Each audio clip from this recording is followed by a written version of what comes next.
ये कहानी एक योद्धा के जीवन से प्रभावित एक मोटिवेशनल स्टोरी है जो आपको अपनी जिंदगी को देखने का एक नया नजरिया सिखाएगी। बहुत समय पहले की बात है, सबल नाम का लड़का पूरे दिन अभ्यास करके सो रहा था तो उसे एक रात बुरा सपना आता है जिसमें वह हर रोज की तरह अपने गुरु के आश्रम में तलवारबाजी के मुश्किल दांव पच्चों का अभ्यास कर रहा था।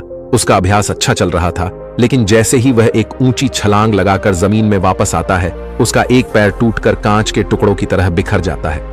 उसकी ऐसी हालत देखकर सभी लोग डर जाते हैं, लेकिन एक रहस्यमय आदमी बड़ी शांति से उन टुकड़ों को इकट्ठा करने लगता है, जिसने काले रंग के जूते पहने हुए थे। सबल घबराकर नींद से जाग जाता है। उस समय रात्रि से सुबह होने वाली थी और वह खुद को शांत करने के लिए बाहर टहलने निकल जाता है। कुछ देर चलने के बाद वह एक पुराने घर के बाहर आकर रुक जाता है और उसके बाहर पेड़ के नीचे जाकर बैठ जाता है। तभी एक बूढ़ा आदमी उस घर से बाहर निकलता है, जिसने बिल्कुल वैसे ही जूते पहन रखे थे जैसे सबल ने अपने सपने में देखे थे। सबल उस बूढ़े आदमी से कहता है कि तुम्हारे पैरों में अलग अलग जूते हैं, तो जवाब में वह आदमी कहता है कि इसमें से एक जूता नया है और दूसरा पुराना। फिर सबल वहां से उठकर जाने लगता है और वह आदमी वहीं पर बैठ जाता है। लेकिन जब अगले ही पल सबल पीछे मुड़कर उस आदमी को देखता है तो वह आदमी उस घर की छत पर पहुंच चुका था, जो कि आश्चर्यचकित कर देने वाली बात थी, क्योंकि एक बूढ़े आदमी के लिए बिना किसी सहारे के इतनी जल्दी छत पर पहुंच जाना असंभव बात थी। सबल उस बूढ़े आदमी से पूछता है कि उसने ऐसा कैसे किया, लेकिन वह आदमी रहस्यमय ढंग से चुपचाप उसकी ओर देखता रहता है, तो सबल वहां से चला जाता है। फिर सबल आश्रम के अभ्यास मैदान में तलवारबाजी का अभ्यास करने जाता है। सबल अपने आश्रम का सर्वश्रेष्ठ तलवारबाज था, लेकिन वह अपने प्रदर्शन से संतुष्ट नहीं था। वह खुद को दूसरों से बेहतर समझता था, इसीलिए वह थोड़ा घमंडी भी था। अपने आप को सबसे श्रेष्ठ साबित करने के लिए वह तलवारबाजी पर ऐसे ऐसे प्रयोग करता था जो कि बहुत ही मुश्किल और खतरनाक थे। ऐसे प्रयोग करके वह सर्वश्रेष्ठ तलवारबाज बनना चाहता था, क्योंकि तलवारबाजी के क्षेत्र में ऐसे प्रयोग और अभ्यास आज तक किसी ने नहीं किए थे। लेकिन उन अभ्यास को वह कर नहीं पा रहा था और बार बार जमीन पर गिर जाता था। वह उससे कहते हैं कि तुम एक बेहतरीन योद्धा हो, लेकिन तलवारबाजी के इन अभ्यास को कर पाना संभव नहीं है, क्योंकि इसके लिए असाधारण ताकत, अचूक तकनीक और निडरता की जरूरत है। और अगर तुमसे जरा सी भी गलती हुई तो तुम बुरी तरह घायल हो सकते हो या फिर तुम्हारी जान भी जा सकती है। गुरु की बातें सबल को दुखी कर देती हैं। उसे इन विशेष अभ्यास को करने के लिए विशेष प्रशिक्षण की जरूरत थी, तो वह मदद मांगने वह उस बूढ़े आदमी के पास चला जाता है। सबल उससे पूछता है कि आप पलक झपकते ही उस ऊंची दीवार पर उस दिन कैसे चढ़ गए थे, क्योंकि मैं खुद एक योद्धा हूं और मैं अच्छी तरह यह जानता हूं कि कोई भी योद्धा ऐसा नहीं कर सकता। वह आदमी सबल से कहता है, उसे समझने के लिए अभी तुम बहुत कमजोर हो और तुम्हें बहुत कुछ सीखने की जरूरत है। लेकिन सबल को अपने अभ्यास और ज्ञान पर बहुत घमंड था, इसीलिए वह कहता है कि मुझे हर चीज की जानकारी है और तुम मुझसे कोई भी सवाल पूछ सकते हो। तो वह बूढ़ा आदमी उससे पूछता है कि क्या तुम खुश हो? सबल को यह प्रश्न बेमतलब लगता है, लेकिन फिर भी वह कहता है कि मेरे पिता के पास बहुत सारा धन है, मैं पढ़ाई में भी अच्छा हूं, मेरे अच्छे मित्र हैं, मैं देखने में भी सुंदर हूं। जवाब में वह बूढ़ा आदमी कहता है कि अगर तुम्हारे पास सब कुछ है तो फिर तुम रात में सो क्यों नहीं पाते? तुम कल भी रात्रि के अंतिम प्रहर में मेरे पास आए थे और आज भी तुम रात्रि के अंतिम प्रहर में ही आए हो। उस बूढ़े व्यक्ति की रहस्यमय बातें सुनकर सबल उसकी तुलना दुनिया के महान दार्शनिकों से करने लगता है और उसे दार्शनिक बाबा के नाम से ही बुलाने लगता है। उसके बाद वह आदमी पूछता है कि अगर तुम देश के सर्वश्रेष्ठ तलवारबाज की प्रतियोगिता का हिस्सा ना होते तो तुम क्या कर रहे होते? यह प्रश्न सबल को अंदर से हिलाकर रख देता है, क्योंकि उसने सर्वश्रेष्ठ तलवारबाज बनने के अलावा और कुछ भी नहीं सोचा था। पर उस बूढ़े आदमी ने यह सवाल पूछा।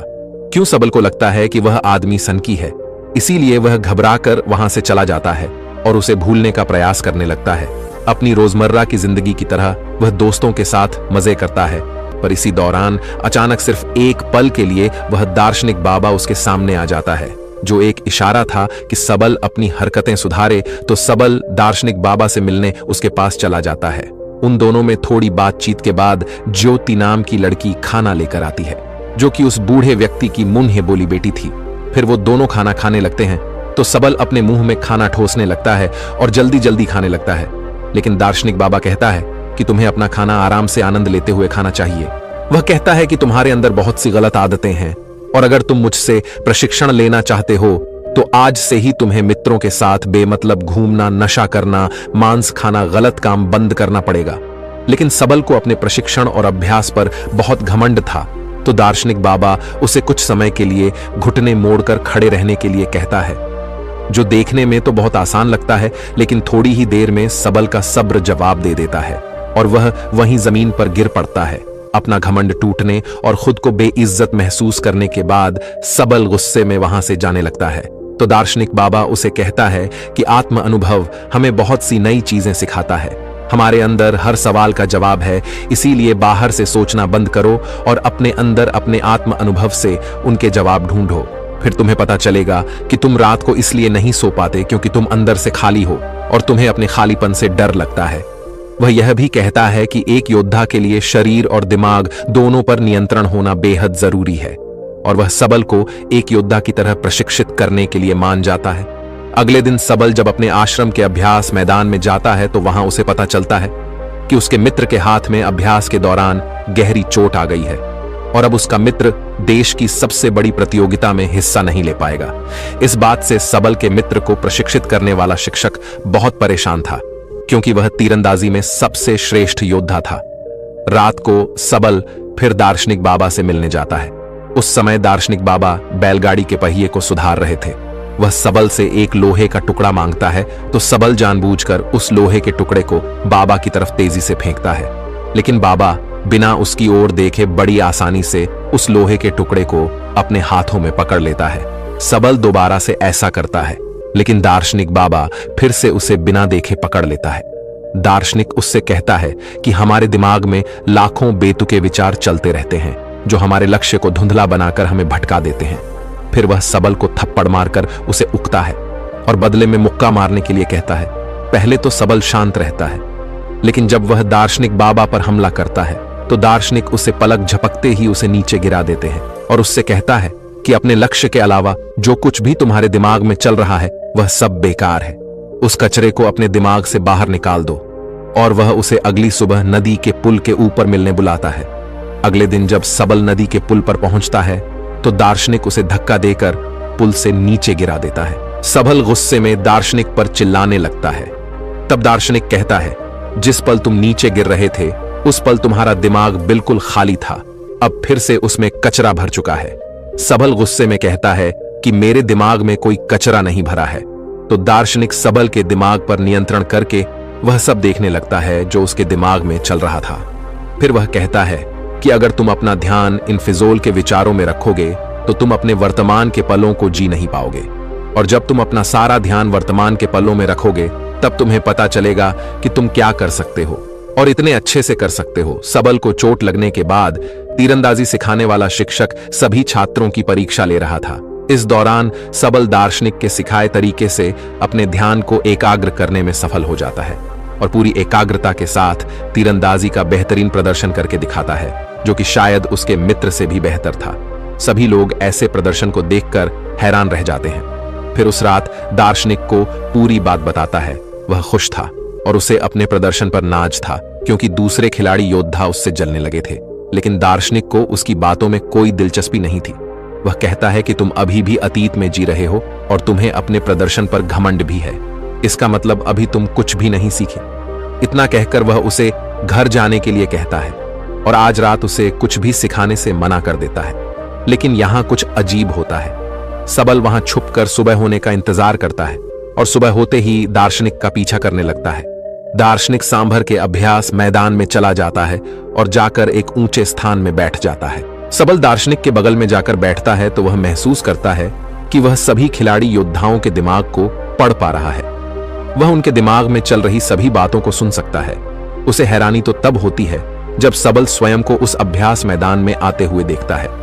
यह देखकर वह अपनी जगह से नीचे गिर जाता है। फिर उसे पता चलता है कि यह सब तो उसका भ्रम है। ना तो सुबह हुई थी और ना ही उसने दार्शनिक का पीछा किया था। यह तो दार्शनिक था जो उसके दिमाग से खेल रहा था।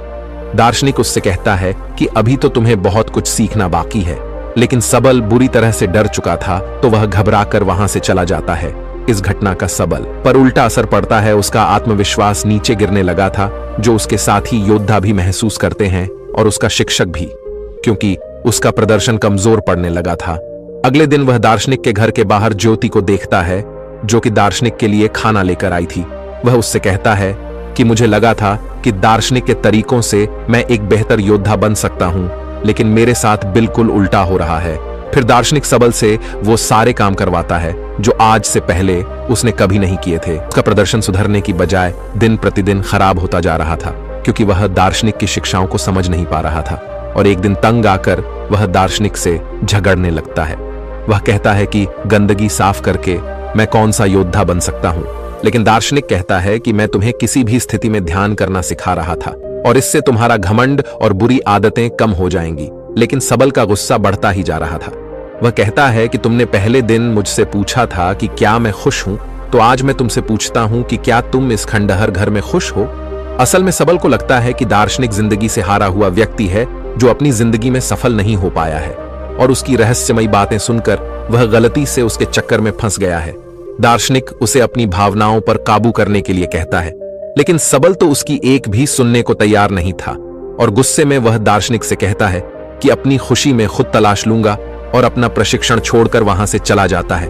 अफसोस सबल यह समझ नहीं पाया कि दार्शनिक उसे निस्वार्थ भाव से दूसरों की सेवा करना सिखा रहा था, जिससे उसका घमंड कम हो सकता था। खैर, सबल ने अपनी पुरानी दिनचर्या को वापस अपना लिया था, जैसे नशा करना, मांस खाना, दोस्तों के साथ बेबजाय का समय बर्बाद करना। एक दिन ऐसे ही जब वह खतरनाक अभ्यास कर रहा था, तब ऊंचाई से गिरने पर उसका पैर बुरी तरह घायल हो जाता है। इलाज के दौरान उसे पता चलता है कि उसके बाहिने पैर की हड्डी सिर्फ टूटी नहीं है, बल्कि चकनाचूर हो गई है। बल को पता चल चुका था कि उसका सर्वश्रेष्ठ तलवारबाज बनना अब लगभग असंभव हो चुका है, क्योंकि उसे चलने के लिए भी बैसाखी का सहारा लेना पड़ता था और उसका प्रशिक्षण भी पूरी तरह से बंद हो चुका था। और कहता है कि मैं अभी की छोटी छोटी प्रतियोगिताओं में तो हिस्सा नहीं ले पाऊंगा, लेकिन 10 महीने बाद योद्धाओं के चुनाव की जो अंतिम प्रतियोगिता होगी, मैं उसमें जरूर हिस्सा लूंगा। लेकिन शिक्षक को उसकी हालत देखकर लगता है कि सबल अब कभी भी प्रतियोगिता में हिस्सा नहीं ले पाएगा, क्योंकि उसके पैर की हड्डियां टूटी हुई हैं और अब उसका प्रशिक्षण भी बंद हो चुका है। अपने सपने को टूटता हुआ देखकर सबल गुस्से से भर जाता है और घर जाकर तोड़फोड़ करने लगता है। यह दौर उसकी जिंदगी का सबसे मुश्किल दौर था। उसका सब कुछ बर्बाद हो चुका था। अब उसके जिंदा रहने का कोई मतलब नहीं था। इसीलिए अपनी जिंदगी खत्म करने के लिए वह एक ऊंची पहाड़ी पर चढ़ जाता है। इससे पहले कि वह नीचे कूद पाता, वहां कुछ अजीब होने लगता है। उसे एक इंसान नजर आता है, जो कोई और नहीं बल्कि उसी की बुरी परछाई थी। वह परछाई उसके घमंड, उसके गुस्से, उसके डर, उसके संदेह और उसके अंदर चल रही उथल पुथल को दर्शाती है। यहां सबल समझ जाता है कि अगर वह अपने अंदर की सभी बुराइयों को खत्म कर देगा तो उसके अंदर शांति आ जाएगी। तभी वह शैतान नीचे गिरकर हमेशा के लिए खत्म हो जाता है। लेकिन यह सब तो बस उसका एक सपना था। वह शैतान तो अभी भी उसके अंदर ही था। उसने सपने के जरिए अपनी जिंदगी की सच्चाई को देखा था, तो मदद मांगने वो उस दार्शनिक के पास चला जाता है। सबल दार्शनिक के पास जाकर रोने लगता है। दार्शनिक उससे कहता है कि हर चीज का एक मकसद होता है। अब तुम्हें अपने सवालों के जवाब अपने अंदर से ही ढूंढने पड़ेंगे, और जब तक तुम्हें अपने अंदर से कोई खास जवाब नहीं मिलता, तब तक तुम उस पेड़ के नीचे बैठे रहो। सबल पेड़ के नीचे बैठकर सोचने लगता है। उसके पास समय तो बहुत था, लेकिन वह क्या सोचे उसे यह पता नहीं था। वह बार बार अपने नए जवाब के साथ दार्शनिक से मिलता, लेकिन हर बार दार्शनिक उसके जवाब से संतुष्ट नहीं होता था और उसे वापस भेज देता था। फिर सारी रात सोचने के बाद जब सुबह वह एक नई शादीशुदा जोड़े को देखता है, तो उसे अपना जवाब मिल जाता है। फिर सबल दार्शनिक के पास जाता है और कहता है कि हमारी जिंदगी का एक एक पल बहुत खास है, हमें अपनी जिंदगी की कद्र करनी चाहिए। उसका यह जवाब सुनकर दार्शनिक खुश हो जाता है। सबल को अपनी जिंदगी की कीमत पता चल चुकी थी। अब ऊंचाई से कूदने के विचार उसके दिमाग में नहीं आएंगे। दार्शनिक के साथ रहते हुए वह बहुत सी नई बातें सीखता है। दार्शनिक उसके अंदर फिर से जीने की आशा भरता है और अपनी जिंदगी फिर से शुरू करने के लिए उसे तैयार करता है। फिर एक दिन सबल अपने मित्रों से मिलता है और अतीत में अपने बुरे व्यवहार के लिए उनसे माफी मांगता है। उसके मित्र सबल का यह रूप देखकर हैरान रह जाते हैं। दार्शनिक के विचारों ने सबल को पूरी तरह से बदल दिया था और एक दिन सबल दार्शनिक से कहता है कि वह उसी की तरह लोगों के निस्वार्थ भाव से सेवा करने के लिए तैयार है। लेकिन दार्शनिक उसे उसकी तलवारबाजी का प्रशिक्षण फिर से शुरू करने के लिए कहता है, पर सबल उससे सहमत नहीं होता। वह कहता है कि मेरे पैर की हड्डी टूटी हुई है, मैं यह नहीं कर सकता। दार्शनिक कहता है कि एक योद्धा कभी भी अपनी जीत या श्रेष्ठता की चिंता नहीं करता। उसे जो काम सबसे प्यारा है वह उसे करता रहेगा, चाहे उसमें उसकी जान ही क्यों न चली जाए। फिर दार्शनिक उसे अभ्यास के लिए एक छोटे से मैदान में ले जाता है, जिसे उसने तब तैयार किया था जब सबल घायल होकर बिस्तर में पड़ा था। अपने पैर में 15 चोटें होने के बाद भी सबल पूरी मेहनत और लगन से अभ्यास करता है और खुद को आने वाली प्रतियोगिता के लिए तैयार करता है। और एक दिन जब वह अभ्यास के लिए अपने पुराने आश्रम में जाता है तो उसे देखकर उसके साथी योद्धा और शिक्षक हैरान रह जाते हैं। लेकिन सबल की परेशानी तो तब बढ़ती है जब उसका शिक्षक उसे एक चिट्ठी देता है। प्रतियोगिता आयोजित कराने वाली समिति ने सबल की प्रतियोगिताओं में हिस्सा लेने के लिए मना कर दिया था। समिति ने सबल के चिकित्सकों से बात की, उन्होंने सबल के शिक्षक से भी पूछा, लेकिन शिक्षक ने सबल को अपने घमंड में आकर जानलेवा अभ्यास करते हुए देखा था। उसे लगता था कि सबल इस प्रतियोगिता के लिए पागलपन की किसी भी हद तक जा सकता है, जो एक दिन खुद को ही मार डालेगा। इसीलिए उसने साब की हिस्सेदारी का समर्थन नहीं किया। अपने मंजिल के इतने करीब आकर एक बार फिर से उसका सपना टूट जाता है। दार्शनिक उससे कहता है कि कोई भी असहमति पत्र तुम्हें रोक नहीं सकता, तुम वह करते रहो जो तुम्हें अच्छा लगता है। लेकिन सबल कहता है कि मेरा लक्ष्य सिर्फ अभ्यास करना नहीं, बल्कि देश की सबसे बड़ी प्रतियोगिता में स्वर्ण पदक जीतना है। दार्शनिक कहता है कि स्वर्ण पदक जीतना सिर्फ एक लालच है, अगर वह मिल भी जाए तो क्या, जब तक तुम अंदर से खुश नहीं हो कोई भी बाहरी चीज तुम्हें खुशी नहीं दे सकती। दार्शनिक उसे अपनी भावनाओं पर काबू करने के लिए कहता है, लेकिन सबल बहुत परेशान था।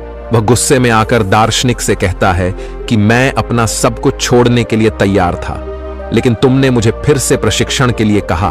वह काफी हताश हो चुका था, उसे कुछ समझ नहीं आ रहा था, तो अपने अंदर से जवाब ढूंढने के लिए वह उस पेड़ के नीचे बैठ जाता है।